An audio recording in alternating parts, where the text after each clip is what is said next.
Hello, everybody, and welcome back to another episode of Vegan Proteins, Muscles by Brussels Radio. My name is 𝐬𝐝𝐾𝐿. And I'm Danny. And this is episode 112. Hey, everybody. We're coming into April. Can you believe it? It is officially spring now. How fun. Bye, winter. Let's see how long it takes for it to get nice here in New England, though. Yeah, I have learned to loathe the spring. I used to like the spring because it felt like it was...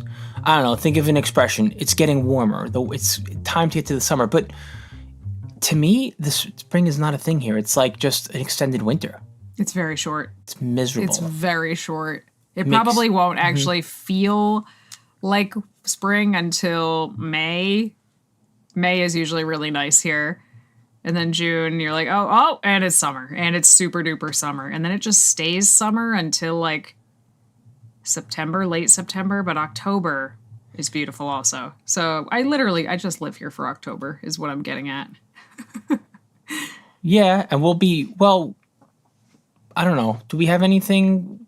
Well, in May, we'll be going to the New England Veg Fest. Mm-hmm. That's 100%. We'll be speaking there. So if you're in the area, come on through. I think we also will have the Salt Lake City Fit Expo, I'm pretty sure. FitCon. Yes, FitCon.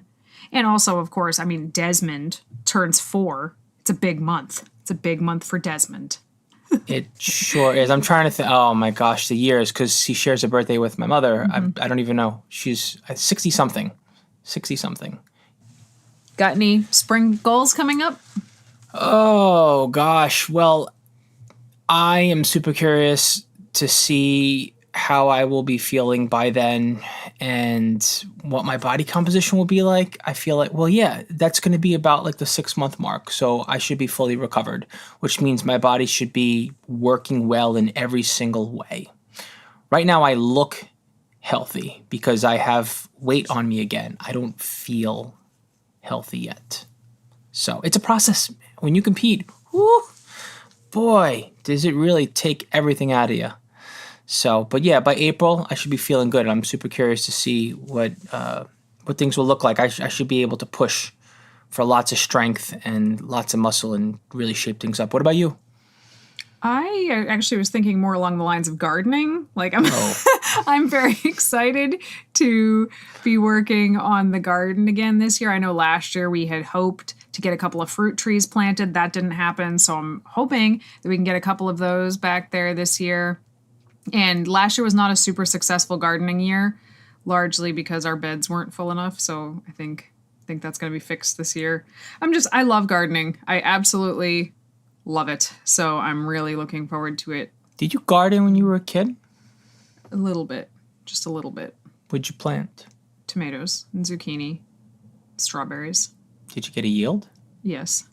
But I didn't know what I was doing. I just put seeds in the ground and tried to water them when I remembered, which is probably once a week or so because I was little, but I don't know. I just love it now. I feel like it's such a good skill to have. That's a separate topic. I could talk about that a lot, but it's a good thing to know how to make your own food, grow your own food. I think everybody should learn that. And before we go off on too much of a tangent, why don't we get right into today's topic? We are talking about genetic potential. Moreover, what does it take to reach it, and how do we know what your genetic potential actually is? This is always a really hard conversation for me because I think that the question itself, what is my genetic potential and how long will it take me to reach it? I feel like the question in of itself is a little bit of a trap. It feels, I don't know. This is just a tough conversation for me. So I'm going to let you lead it and I'm just going to chime in. Okay. Well, I'm curious to know why it's a trap. I want to know what you mean by that when you say that. I think when most people want to know what their genetic potential is, one, I feel like it's a question that actually can't really be answered. There is no one answer to it. I feel like there's so many different ways to answer this. It depends on the context of a lot of things in your life. I think a lot of times people are asking questions about what is their genetic potential? Do I have good genetics for building muscle? And I feel like that's a much bigger question than what it sounds like on the surface, for one. Two, I think that a lot of people ask this question to give themselves an out for underperforming. Really? Yeah. Yeah, we're going to call out the laziness in people, thinking if they can't do it, why try? Well, yeah, I feel like people start asking this question, and I've asked this question of myself, so I don't think there's anything wrong with asking the question, but I think putting too much stock into it is not great. Because I ask this question, and most people do when they hit a plateau. They start to hit a plateau after a couple years of training, and they think, well, maybe I'm just getting closer to that genetic ceiling. And of course, the longer you're training, the closer you're getting to it all the time, right? But there's a genetic ceiling in what way? Is it genetic ceiling in terms of building muscle?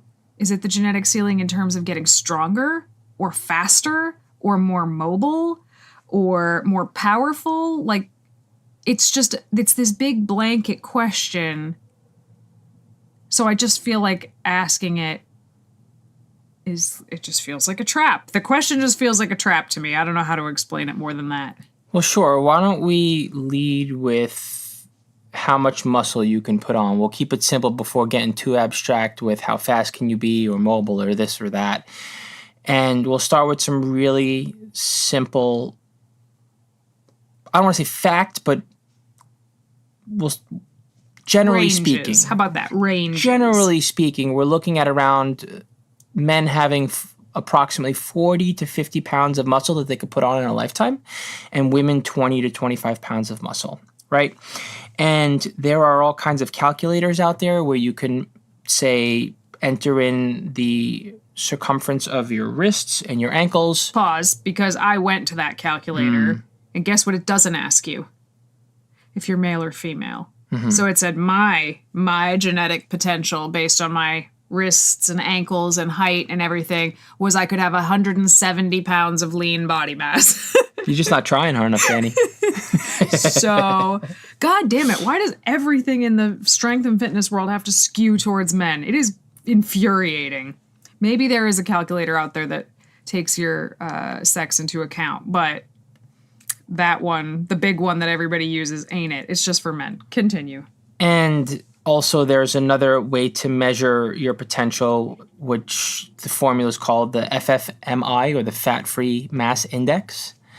And that basically means how much fat-free mass can you put on your frame relative to your height. And there's, of course, metrics that we strive to hit where we look at the genome and we say, okay, well, according to what we see in the genome and the talent that's out there, this is what we can hit. But this is, again, where you can pick apart anything because we're getting smarter with knowing how to train, and people are starting at an earlier age. And that, you can argue that point till the day is long. The more we know about something, the better people get from an earlier age and the more years they spend. But still, that doesn't take away from the fact that certain body types, depending on where your bones are, how heavy your bones are, you know what I mean? All kinds of factors, essentially, your height, et cetera, what kind of genes your body expresses, like all of these things affect just how much muscle you can actually put on versus someone else. This is where it gets more conversational and less about like just the simple, what is your potential here? I saw an interesting response on Reddit, and the sub basically was saying, well, by the time that you can actually realize your truest genetic potential, your lifestyle potential is going to kick in. Mm-hmm. Right. That's kind of what I was talking about at the beginning, is like, it depends on a lot of factors. What is your genetic potential at 20, taking a gap year between high school and college with no responsibilities whatsoever, is totally different than what your ultimate genetic potential is going to be when you're 35 and you have a full-time job and you have 2 kids, because you're a different person. And yeah, your lifestyle is so different. And someone might be like, well, that's not your genetic potential then. But okay, let's say when you were 20, you slept like a dream. And by the time you're 35 and all stressed out, you sleep like shit. Guess what? Now your genetic potential is different. So there's so many things. And when we talk about genetic potential, a lot of times we're talking about under perfect conditions. But if you and I are to look back at our lifting careers, how many times were we actually operating under perfect conditions, perfect sleep, programming, nutrition? I mean, bouts here and there for sure, but certainly not like several years at a time. Sometimes here, maybe like a couple months at a time, everything was perfect. And this is where I like to start to argue that as long as the gains are compounding because you're consistent with your efforts and you're getting smarter with your efforts, yes, there are things that will lessen your chance of realizing your genetic potential, but you still get closer and closer to it over time, right? And I think most people tend to miss the mark because, the sunken cost theory, am I using that right? Essentially, I don't know. Putting more and more effort into something for less and less reward, and just it's costing you more time and you're getting less. That's an entirely different thing. That's just diminishing returns.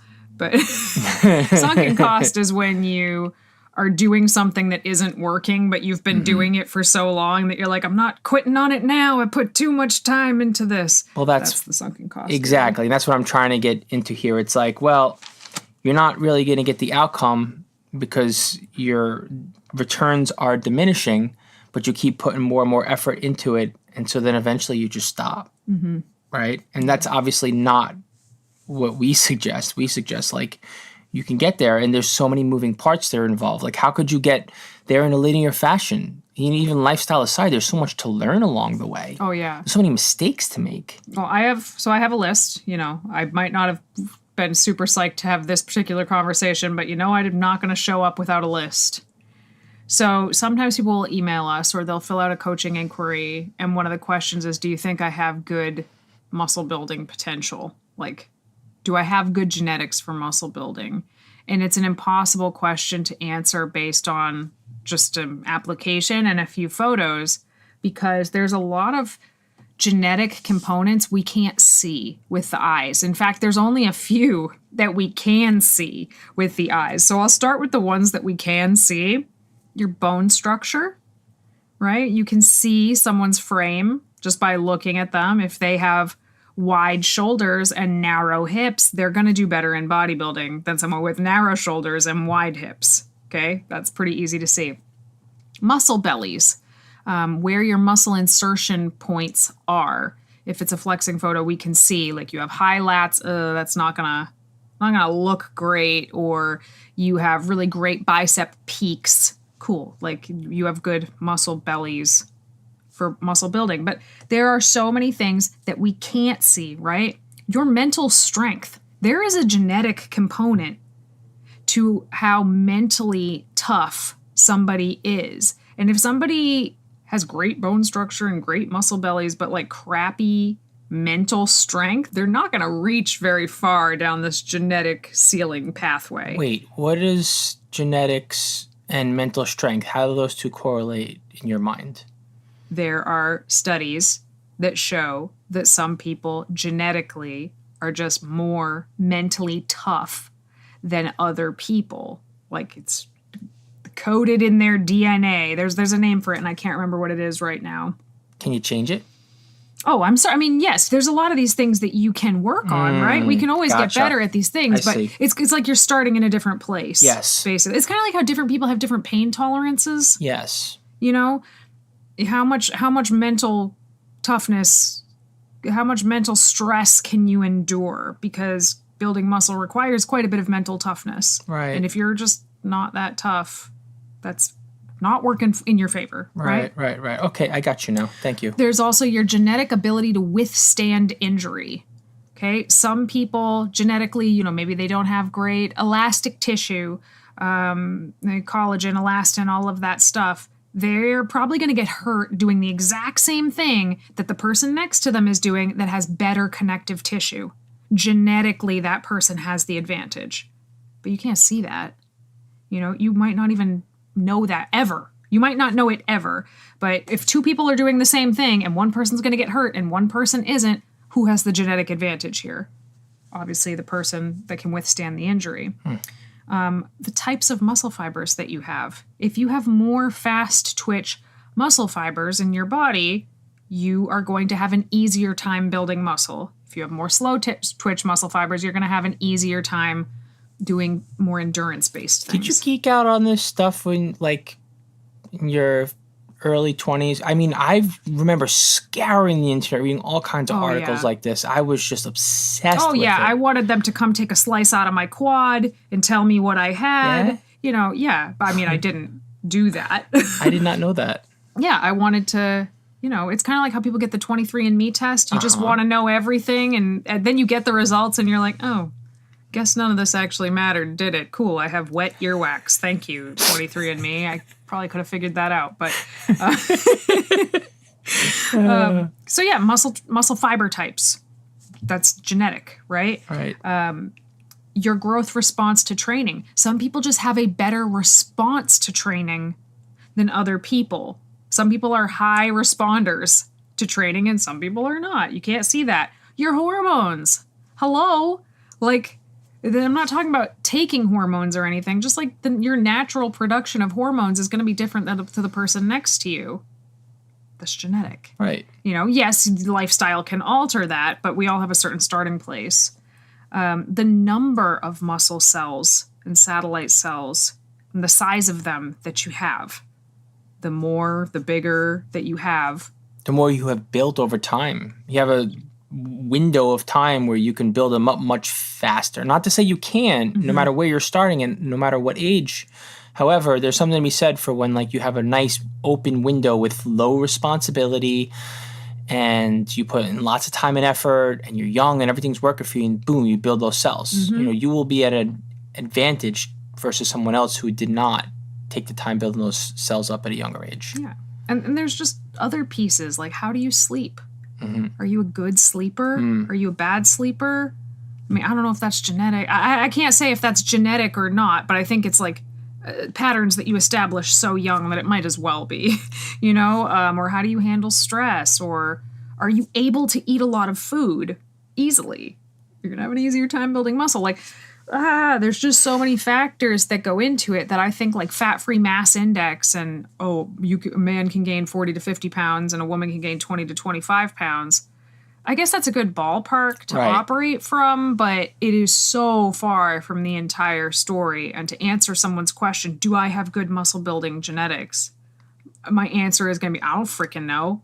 Like every single time. It would take probably 3 or 4 months to kind of figure out if someone has good muscle building genetics. The real question you have to ask yourself is, do you have the potential to think about and focus on what is your truest potential? Because if you do, if you're that type of person, you're going to find out. If you're not, you're going to be comparing yourself to just a large pool of data that has no direct answers for you as an individual. And a better question is like, do I have the work ethic that it takes to reach my genetic ceiling? And are you willing to accept your genetic potential? I don't think most people even come close to their genetic ceiling, really. I don't think they do. I don't think I am. I don't think you are. And we work really, really hard. I don't think we're as close as we would like to think we are. I got at least another 10 years. Well, that's what I was going to say, if somebody were to do everything perfectly, I think it would take 10 years to reach your genetic ceiling. More? No, I'm saying if everything was perfect, but that is that's impossible. Perhaps. And we're talking potential versus ceiling here.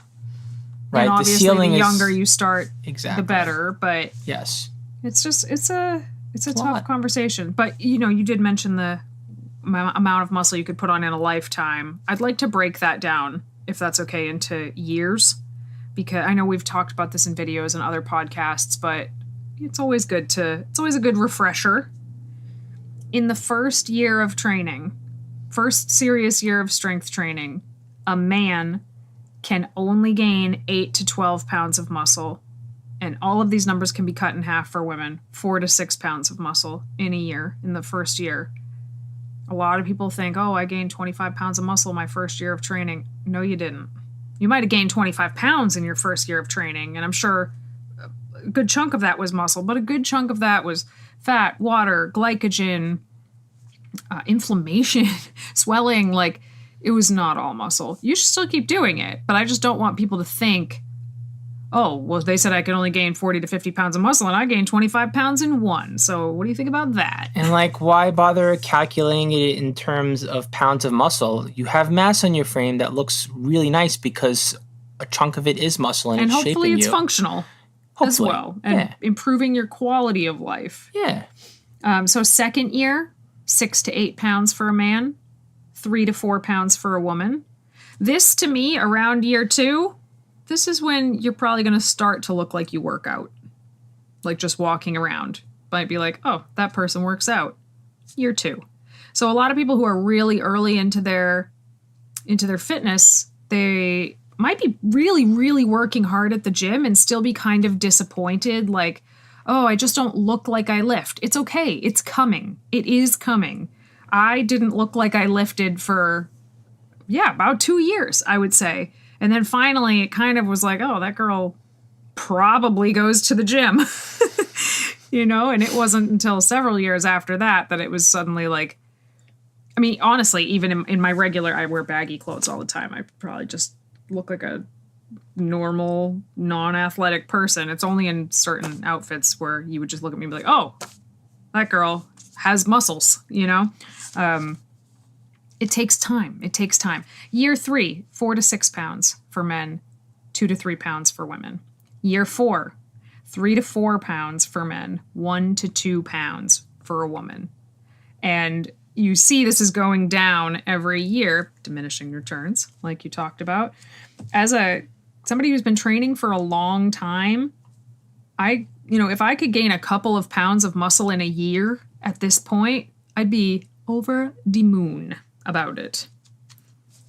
I'd be thrilled. Can we also talk about, though, what a little bit of extra muscle does, how much of a long way that it goes once you do have a nice frame and once you realize where you want to put more muscle on, you focus on those areas? Like, you can dramatically change your shape within reasoning, right? You're still going to look like you. Yeah, so a lot of times when we talk about fat loss, okay, let's imagine somebody who is 350 pounds. They might lose 30 pounds and you might just barely notice. 30 pounds, right? As opposed to somebody who's already very lean. If they lose 5 pounds, it looks wildly different. So the leaner you get, you can see every single half a pound. You can see a half a pound come off someone's body. As opposed to the larger someone is or less lean someone is, you have to lose more weight before you can start to see a difference. That same thing goes the other way with muscle. The more muscle that you have, a couple dozen grams of muscle that you put on your body, you're going to start to be able to see where it's going. As opposed to the first several pounds you put on, you might barely notice a difference. Right, and you're chiseling out your body the way that you want it to, so you're going to dedicate a lot more time on areas that you want to emphasize. Mm-hmm. So even though it would theoretically take longer, if you were training yourself evenly from head to toe, you're going to start to realize how you want to shape things up over the years. And then you can fill in the gaps, like wherever your body struggles to put on muscle, you're going to spend that much more time. And over the course of time, it all comes together, as opposed to how much muscle can you put on average over the course of years. Hey listeners, we hope you've been enjoying this episode, and we appreciate your love of all things vegan fitness. For those of you who want even more support on your vegan fitness journey, check out our Muscles by Brussels community and become a member. By joining the team, you are one of our exclusive VIPs. As a member, you'll find over 200 macro-friendly, high-protein recipes that can meet any of your meal planning needs. You'll also receive training programs that update monthly. This training has progressive overload built into it, so you can be sure if you're following the program, you are making progress.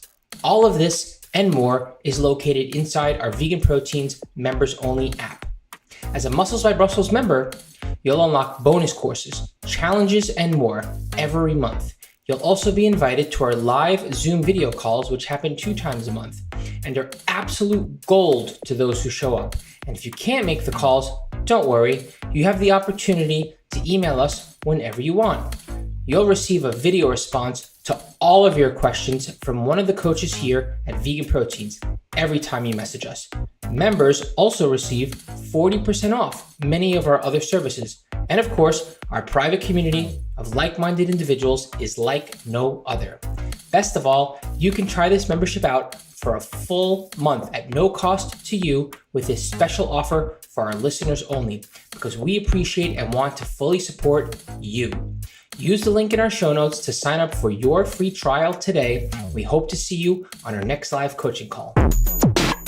How do you feel about the aging process and how if you don't train at all, you wind up losing muscle every year, and how you make up for that by training, and how that reflect on that for me, if you will, and how you see that defined as what your genetic potential is over the course of, say, a lifetime of... Whew, what a great question. Yeah. First, I thought you were going to stop with, how do you feel about the aging process? And I was going to be like, not a fan. Still going. But that's a really great question if you think of genetic potential in terms of like, what are my senior years going to be like? What are my very elderly years going to be like? When we talk about an elderly population, a lot of times we're talking about mobility, just being able to move through your life, do your tasks on your own, independence, like having independence into old age. But a lot of times when I hear people talk about being elderly, they talk about how the metabolism slows down so much. And the main reason that the metabolism slows down so much into old age is because of age-related muscle wasting, which is largely, not entirely, but largely, it can be slowed down or stopped for even a really long time with eating enough protein and resistance training. Like the more muscle, so once we hit, I think it's 60. I think it's 60 when the actual metabolism does have a downshift. So like truly your metabolism downshifts a little bit, but we start losing muscle. If we're not lifting and eating enough protein, we will start losing muscle past 40 years old. And what I hear from a lot of women is their metabolism, they can't eat like they used to eat, and it all started at 40, right? Everything changed at 40. I think a large part of that is because as we lose muscle is highly active tissue. It is very metabolically active. When we have less of it, we burn fewer calories. Therefore, we need fewer calories to maintain our weight. And then once we hit a certain age, we are just going to lose muscle. We've never seen, even elderly bodybuilders, right? They still have less muscle than they did when they were younger, even if they maintained a lot of it. So if you're going to lose muscle no matter what, past a certain age, boy, do you want to go into that age with as much muscle as you could possibly have. You're going to remain more mobile and more independent. Your metabolism is going to stay higher. You are going to deal with less osteopenia. I think it's osteopenia, age-related bone loss. Or maybe that's sarcopenia. I'm not sure which one it is. I can't remember. But age-related bone loss, osteoporosis, one of the number one causes of death in elderly people is falling and breaking a hip. And then that leads to infection and they die. So the stronger your bones are, the less likely that is to happen. What's one of the best ways to strengthen your bones? Have more muscle. There are so many reasons to strength train. But as far as doing that to your genetic potential, I think people don't necessarily think of their genetic ceiling in that way. No, they think of how much muscle they can put on as opposed to how their muscle is working for their body, thus encouraging them to put on even more muscle and stay healthy. It's a marathon, not a sprint. Yeah, that's a super interesting topic, and I've never been elderly, so I almost feel like I only have so much room to talk about this, but somebody's got to talk about it. Like, this needs to be talked about. We plan for our elderly years with our finances to a T, right? Everybody's so worried about their retirement, and what about your health? Who cares how much money you have if you can't even move? Like, you want to be able to move and be independent. This was on the brain for me yesterday, the thoughts escaping me, but it was something along the lines of what you can't see, you don't quantify. Mm-hmm.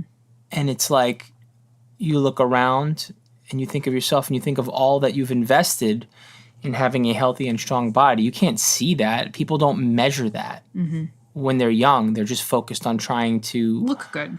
and make sure that the systems around, that they're protected from the systems that don't take care of them in old age, right? Getting old can be scary, so they think about that and how their safety is directly reliant upon living in such a way where you protect yourself from retirement. But the stuff that you can see, that all the exercise you're putting in, like, is protecting you in ways that you're going to be so thankful for over the years. And you can't see it, but you put that work in and it pays off. Yeah, sometimes you do a workout or a yoga session or you just go for a walk and something is like, well, is this even doing anything? Does this even matter? Why am I even bothering? But it is all money in the bank towards your overall health and, hopefully your longevity. I mean, any of us could get hit by a bus at any point, but hopefully that doesn't happen and you get to enjoy your health more into ripe old age. Say what you will about Dr. Colin Campbell or Dr. Caldwell Esselstyn. I don't agree with everything they say, but those guys take damn good care of their health and they are not young. I don't know how old Esselstyn is now. I'm going to look it up. He's in his 90s, I want to say. I'm going to look it up right now. I'm guessing 94. He's 88. Wow. Okay. So Dr. Colin Campbell is 88 years old. And every year we go on this cruise, we work on this cruise, and he is up at 6 a.m. power walking the track every single morning. And again, although I don't agree with everything, all of his dietary advice, I absolutely agree with eat lots of whole foods, fresh fruits and vegetables, eat plants. And he does that. He does live by what he says. And him and his wife, they are vibrant, elderly folks moving around, still giving lectures, standing on the stage for hours at a time talking to people. Ditto Caldwell Esselstyn and his wife. Like, impressive folks. I hope and pray that you and I are power walking a track at 88 years old and able to stand on our feet for hours at a time. Yeah. It's very true. And just having different voices in the community can definitely be helpful, right? So it turns into less of a debate and more of attack it from as many different angles as possible. Reverse disease, build muscle, eat healthfully, etc., etc., etc., right? I feel like we look quite often at the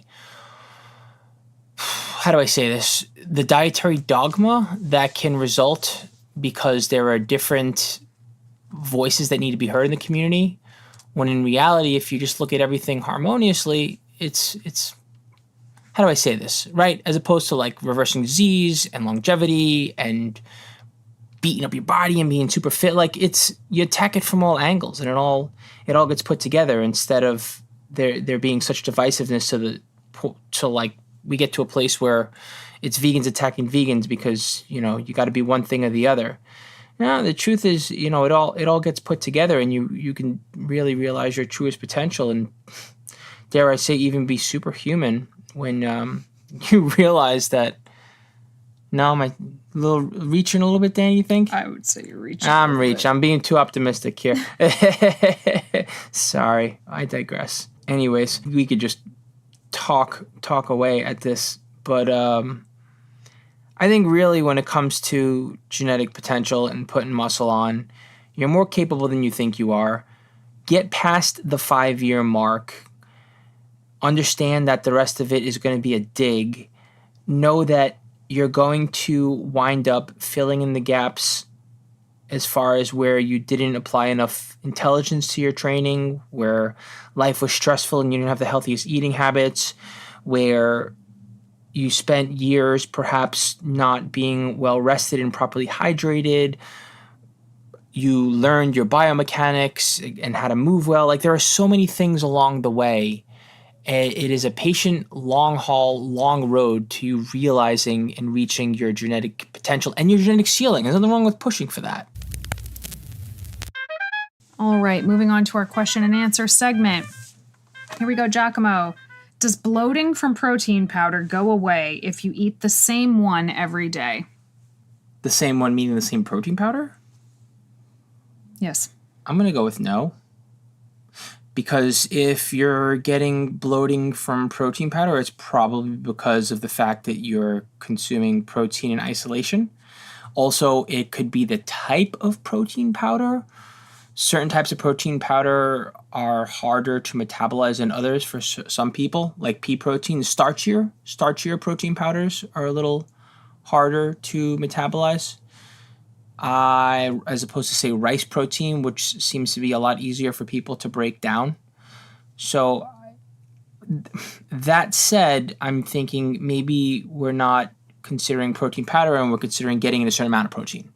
So if the question is framed as, if I eat enough protein and I'm having digestive discomfort, will I eventually have less digestive discomfort? And the answer to that is yes. Eventually, you'll adapt to eating more protein, whether it's from protein powder or seitan or beans or like whatever, as long as your fiber isn't through the roof. I would recommend checking out 𝐬𝐽 protein powder, actually. So pea protein powder bloats a lot of people. It's just a very common protein. It's got a lot of sodium in peas themselves. I don't know why, but it makes a lot of people bloat. 𝐬𝐽 protein powder, it is pea protein powder and rice protein powder, which has the best amino acid profile, but they also ferment it with shiitake mushrooms, and that seems to make it much easier to digest. I'm not a huge protein powder person anyway, but I did try it just to test this theory out, and I did find it to be true. It was much less bloaty. So I would check out 𝐬𝐽. 𝐬𝐽. Danny, I swear I've been eating in a deficit, 1,500 max, for a month and burning 800 calories 3 times a week. But the scale isn't budging. What gives? Okay, so I swear I've been eating in a deficit for a month and burning 800 calories 3 times per week. So I would like to know more about that 800 calories 3 times per week. Honestly, that is it says 1,500 calories max. I'm assuming this is a female. If it's a male, that's just way too little food, first of all. But if it's a female, 800 calories is a lot of calories to burn. That's like 2 hours of cardio for a woman.